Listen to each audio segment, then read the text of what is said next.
is Next with Char. And as you know, this series has been about how we're going back to our office spaces, if we're going back to our office spaces. And a couple of years ago, I worked on a project, Chartwell Financial, with Nelson. And I have to tell you that so many of the things that I've been hearing people talk to me about, they were already doing. And things that we developed were things that we were already doing. And I don't think that we, were great forecasters or whatever, but it's just so interesting to hear what people are saying and then see that you've already done some of them. So today we're going to talk with Matt Grynol of Nelson. And I'm going to let him introduce himself and tell us what he does there, and we'll start talking. Hi, Matt. Wonderful. Hi there. Great to see you. Thanks for the brief introduction. So yes, Matt Grynol with Nelson. I'm a design leader with the company here, and I also oversee the Central West workplace team. And with this Chartwell project, it had come to us from an immediate connection. Our CEO, John Ozzie Nelson, he knew the CEO of Chartwell, and they actually went to school, I believe, together. And so through that connection, they had, talked a little bit about a project, and there came the opportunity that Nelson could be involved with some of their remodeling of their workplace. So that's where we had become introduced and had this wonderful project in front of us to work collaborative with. So this was a remodel? That's correct. Yeah, it was a remodel of not the existing space, but it was a new space that they're moving into. And the remodel aspect of it, I should sort of preface as, was related to the rethinking of how their company was organized, both by operation and by design. They previously, had been separated between multiple floors, and they're identifying, a lot of challenges they're facing as a company. So they really want to be relocated to a place in the downtown district, the Fifth Street Towers, which both offered great amenities. It was a wonderful building to move into, but became a new slate for them to rethink, how their company could function and how design can somewhat inform that. With the project as well, they really felt it was important to be on a single floor. They felt the pains of being separated between two floors and trying to make this very cohesive work environment and culture, happen within their previous space. They previously were at City Center. And when they were looking at the new buildings or locations they wanted to move to, they very immediately identified that Fifth Street Towers offered a lot of the capabilities of what they wanted to achieve within an office space. And then it also had just wonderful views, which became really important towards some of the design elements too. They have spectacular views. That was like one of the first things I noticed about that space. So kind of after the space was all done, and maybe even a year after, is when I was asked to become involved to help them develop an art collection. So I got to see it finished and complete and really be able to develop an art collection based on what I was seeing, which was spectacular, I have to say. So let's just kind of start right from the beginning of, this is a word that we keep hearing, that resimmercial thing. Okay, so the residence is a commercial, which seems to be more important than ever. Was that part of the thinking early on? It's funny because I think everybody that, has embraced that word, there's this level of like your body kind of, cringing up saying, oh gosh, is this the right word to use? And it's funny that we all want to describe the same design trend and characteristic within a work environment, but then we don't know how to express that ephemeral idea of what that is. We've seen an incredible push from the traditional workplace to a hospitality kind of more comfortable and much more sort of welcoming and inviting experience. And that's really what the resimmercial to me means, is rethinking kind of the engagement for people within an office experience. And the idea, even when it goes to kind of art, brand, whatever it goes for representing the company, it's not simply just color on a wall or finishes. It's an experience of the space and a representation of that company's culture. So as we've been pushing this kind of resimmercial concept for years and trying to introduce more hospitality into it, the ownership group and the leadership group at Chartwell recognized that that was imperative to the experience for their clients to come to their office.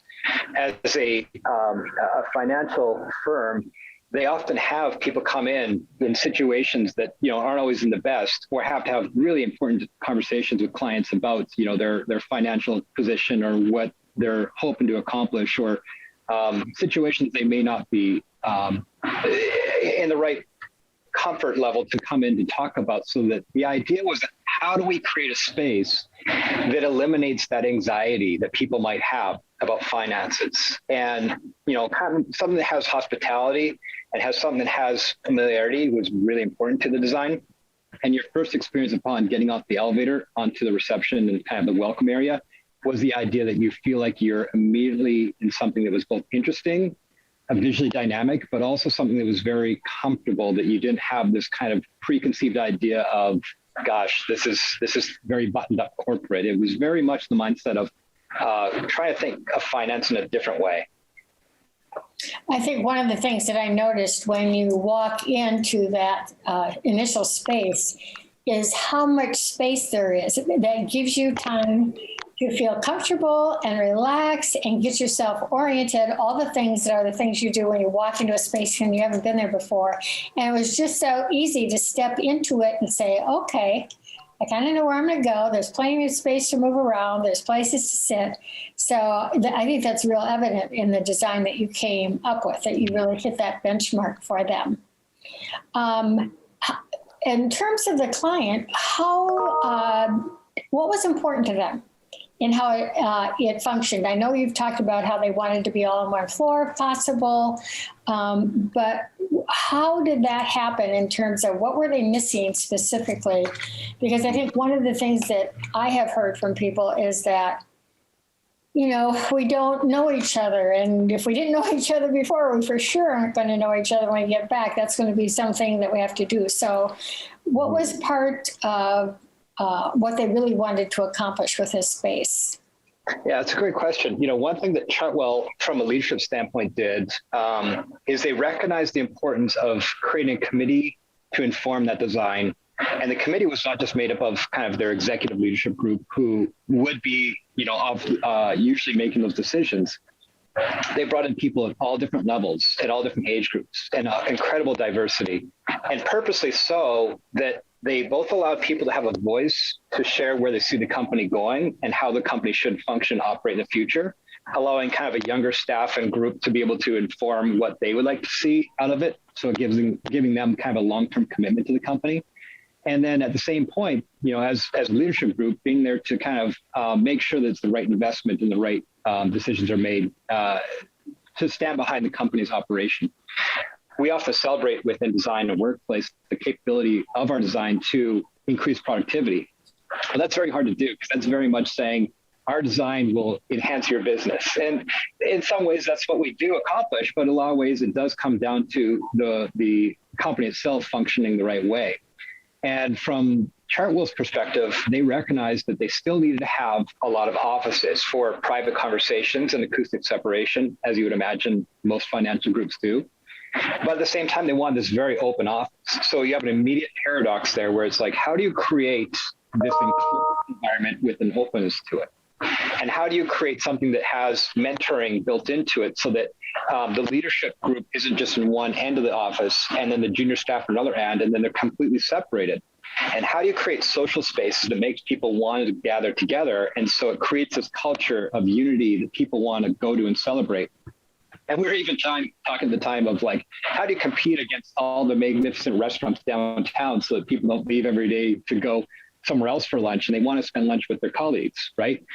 So there's all these kind of challenges that we kind of preface to the design, saying, well, how do we support all these things? Thinking from a plan standpoint, what we did within the building is we actually flanked each of the offices in half on each end of the office. And then on the exact opposite diagonal end, we had the junior staff between the office groups. And then we had an open workstations, and then we had kind of the large meeting, formal meeting, and also large kind of central hub community shared space towards the reception.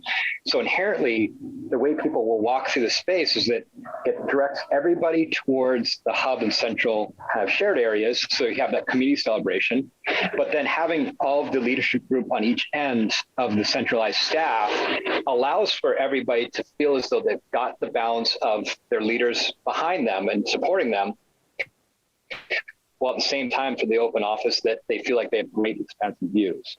So we planned pretty extensively to make sure that the layout worked right before we got too far into the design.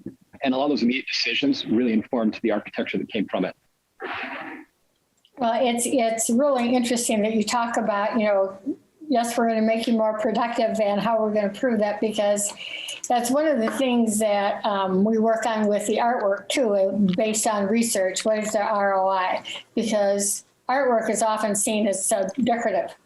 Instead of actually trying to do some of the same things that you're talking about, where we're trying to bring people together, we're trying to make them feel engaged, trying to take ownership of who they are working for and what they're doing there. So I think that the whole way that you wander through the space really, really works. And I was always very impressed with everybody feeling very accessible, even the senior management.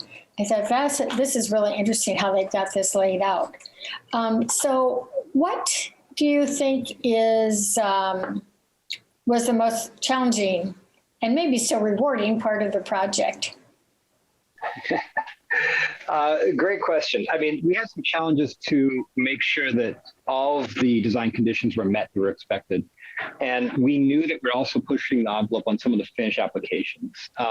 There's this split between, having everybody trying to give a voice or an opinion to what they'd like to see, but then also allowing us the fulfillment of saying, well, here's what we recommend. Chartwell put an incredible amount of trust into our team to make sure that, we have our vision achieved. And, there was so much trust to the point that, they would come to us and say, well, you tell us the best way to go about this, which we don't often get from a client standpoint. So that inherently became one of the great things we accomplished, even though at points through the finishes, we know how hard it is to make sure that everybody's expectations are met. I think, some other challenges that we faced was just how to make sure that all of those items I mentioned before were achieved within the budget. That's always a challenge that comes forward. And every time we had a risk of, something being beyond what we originally anticipated, there was a great conversation in a collaborative effort between our design team, the general contractor, the brokerage group and project management group from Newmark Knight, Frank, and even from Chartwell representing to say, well, how do we make ends meet? What ways can we cut certain areas to be able to accomplish the end goal here? And Chartwell put an incredible investment forward, even to the point where they said, you know what, we can't miss anything. And artwork included is one of the most important parts of this whole experience to be accomplished. So why do you think artwork was important to them? They recognized a few things. One, their previous space, they had some artwork, some that was actually offered to them by, a donation from a friend, or I can't remember the exact situation, but they realized their artwork was not up to date to what they want to say represented their company. And there's an incredible sophistication that comes with artwork. And there's an incredible empowerment of space where, if you can have art work with the design and work with the finish palette, it creates a cohesiveness and even that sort of comfortable hospitality feeling that allows for people to feel as though it's a familiar place, it's a smart, sophisticated place, and it's an area that really shows that the Chartwell leadership team and group care. The fact that they had put that much effort into art always shows this level of, I care beyond just the regular. Mm-hmm. And so for us, that really became important to make sure that the art resembled both the design well, but also kind of the culture of the company in many ways. Because art, as I'm sure you do very often, is incredibly challenging from a standpoint of everybody's different tastes and perspectives of what makes the right art or good art. And for us, myself, incredibly highly opinionated, I often see art. Now, I can immediately tell you what I don't like, but it's always hard to say what you do like. And so when you have art that people can agree on, it really shows a cohesiveness of a culture. I think one of the words that you had used earlier is trust. And you don't always get that with your clients. You go, yes, I've done this for a very long time, and I think I know what I'm doing. But they were very trusting. I mean, mainly, maybe it was because there were so many conversations that we had, and they were very good at articulating what they were thinking and their response to what we were showing. But it's interesting, I thought, that when somebody puts trust in you, how freeing that is to really develop something that is going to be exactly what they want it to be. It's both freeing, but also nerve-wracking, because if you don't meet the expectation, you're done. And there was one moment, if you recall, for the Chartwell logo, we had done this really beautiful kind of routed wood panel that you see when you first walk in. And the design was born from an idea that we created through a rendering and visualized it to the team and said, this is what we think this can accomplish for both your brand identity and be kind of a sophisticated piece. And knowing how CNC routers work, we worked with the millworker pretty closely on our expectations on all the drill bits. We saw the initial prototype for it, and it was terrible. And within the time constraints we had to construct it, we kind of did a Hail Mary saying, well, here's how we want it to be fixed. And we never saw another iteration of it. And the gold color was like a yellow, almost kind of, Minnesota Gophers yellow, not really gold. And, it was not ideal. And so the moment we did that Hail Mary to the millworker and said, we need you to fix it, here's what it looks like. It wasn't until it showed up on site that we said, this worked out. Whew. But there was a moment where I was like, this could be, I might be resigning. This could be it. Or they might ask me to resign, even if I don't want to. Yes. That's right. So I'm glad it all worked out. It did. So, I think the color palette that you used in the space, sometimes dark can be a little oppressive, but it was just the right balance. Did you have that color palette in mind, or was that out of conversations that you had with them? Color has become so incredibly challenging because we've been years trying to eliminate all the sort of formal colors you saw in the 90s and the 80s in office spaces, saying those are dated. We want something fresh and new. And in the past few years, people have been going very, very extensively to the trend of neutrals and timeless, to the point where everything's black, white, and gray. And it's like, oh my gosh, give me some color. But then at the same time, you don't want anything that feels like, it will become dated itself.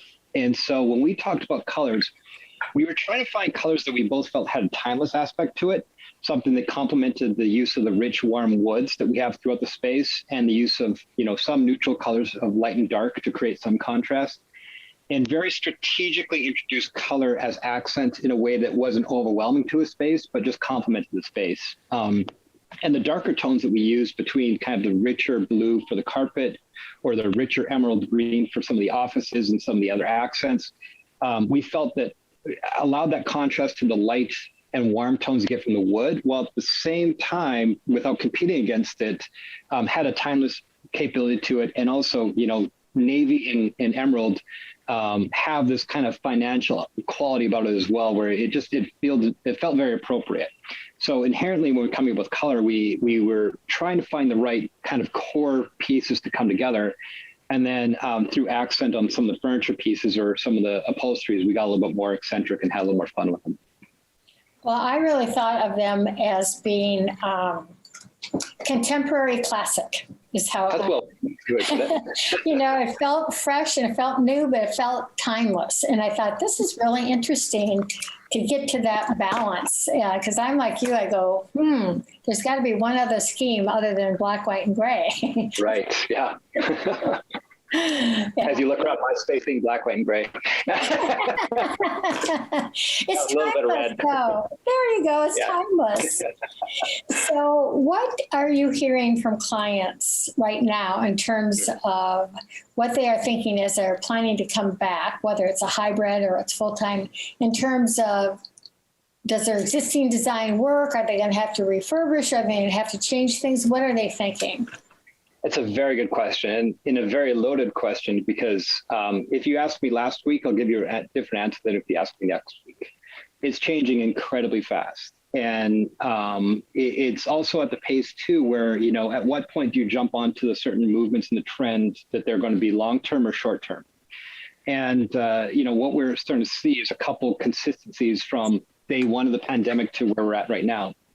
I think companies are starting to rethink their sharing capabilities within an office, knowing that a lot of people can work from home, and we have the technology that can allow for people to have a hybrid model where you come into the office a few days or a few hours a week and you can still work from home. That does ring true still. I'm finding a lot more people actually starting to say that they want to go back to the office and would love the idea that they are in more full time, or have some flexibility that they are in more full time and can leave, come and go as fitting. With that being said, though, I think the biggest change we've seen is that there's more of an appreciation, understanding of sharing within the work environment where you might not have a dedicated work spot. And I think people have become far more comfortable with the idea that you can work in your living room, your dining room, your basement, your attic, you can work in your bedroom. So what does that mean for the office? Well, we have to now have every office kind of compete against everybody's personal home environment, but also offer those same kind of qualities that people are familiar with. So there might be more of these kind of dining room spaces or living room spaces, or as far as workstations go, will they be panelized to create that separation? Will people want more of that acoustic separation, or will it be more opening and liberating? I think it's going to be all the above. I think there's just variety is what people want.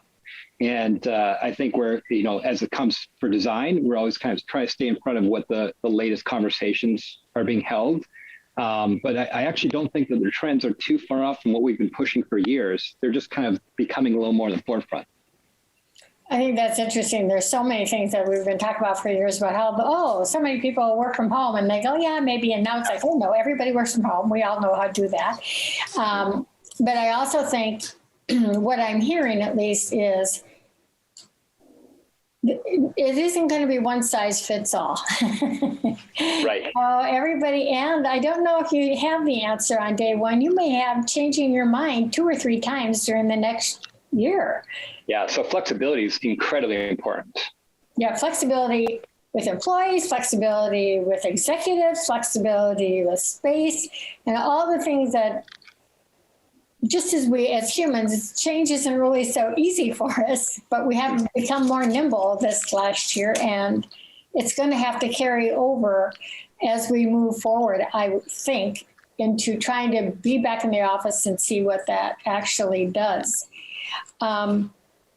I would have to say with working with Chartwell is also, even in that space, it's, you know, people always have a kind of an idea of what art should be. And then they meet me.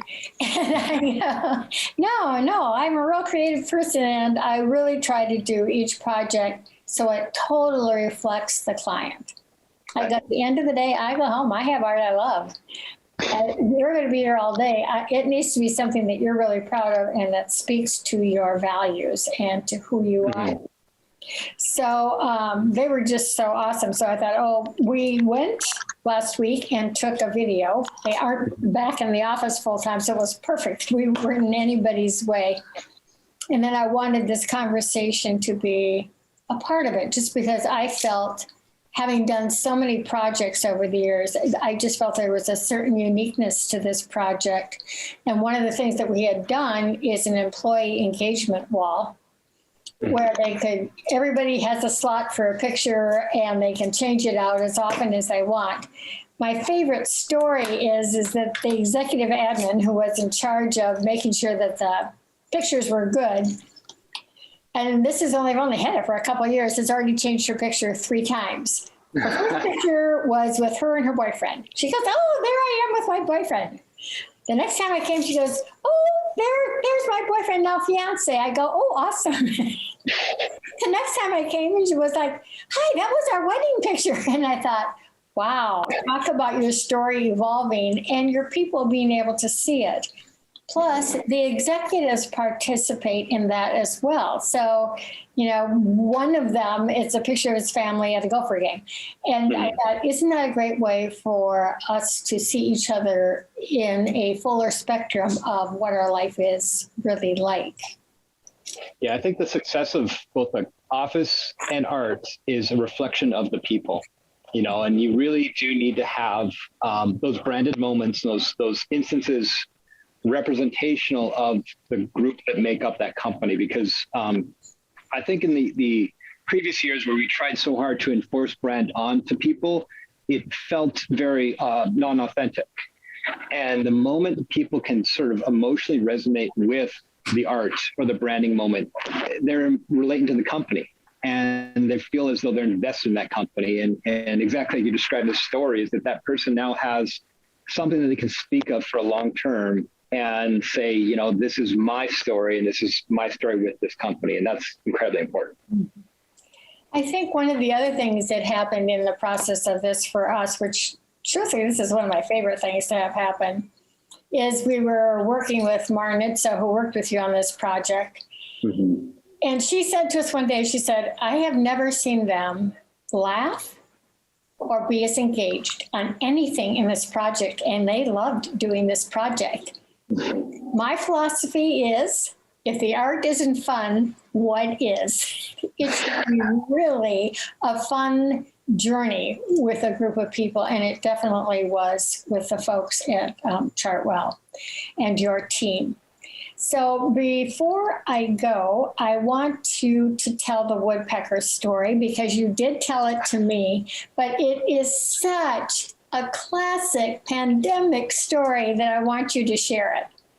Okay, I really appreciate it.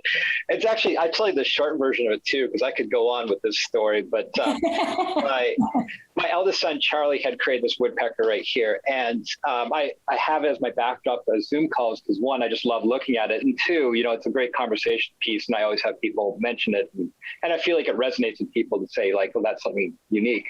I also feel like in young, in children's work, it's so authentic in terms of its creativity and proportion and scale and all these elements that as a designer, I feel like we're almost kind of taught to unlearn some of those qualities. So I could never do the work to this magnitude as my son at 6 years old, when he did it, now 7, he accomplished. But basically at the beginning of the pandemic, my wife and my family had to relocate to northern Michigan, to the Upper Peninsula around northern Michigan. And my father-in-law has the first solar home in Michigan, and they've lived there for over 40 years or so. That being said, is that they are avid bird enthusiasts, and among the many, many birds we get, we have a lot of pileated woodpeckers. And so my son Charlie, during the pandemic, while staying in northern Michigan, would just paint these woodpeckers. And this one really felt to commemorate that time we were together, because we had gone up for 2 weeks for a short term of those pandemics happening. Let's just figure it out for 2 weeks and stayed for 3 months. And in that time staying together, we really got a chance to enjoy the outdoors. And my kids, of course, loved the ability to just go and find animals and explore. And for me, it's a great celebration of a positive moment during the pandemic. Exactly. And isn't it nice that it happens to center itself around art and animals? That's awesome. Exactly. Well, is there anything else you think we should talk about with this project, or what you're seeing? Or I think this is wonderful. I really appreciate the opportunity to come and share a conversation with you. And it's always nice to go and celebrate wonderful projects together.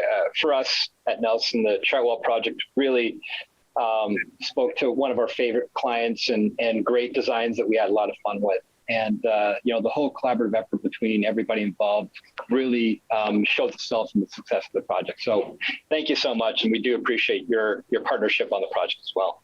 I appreciate your time and sharing your artwork, which is awesome.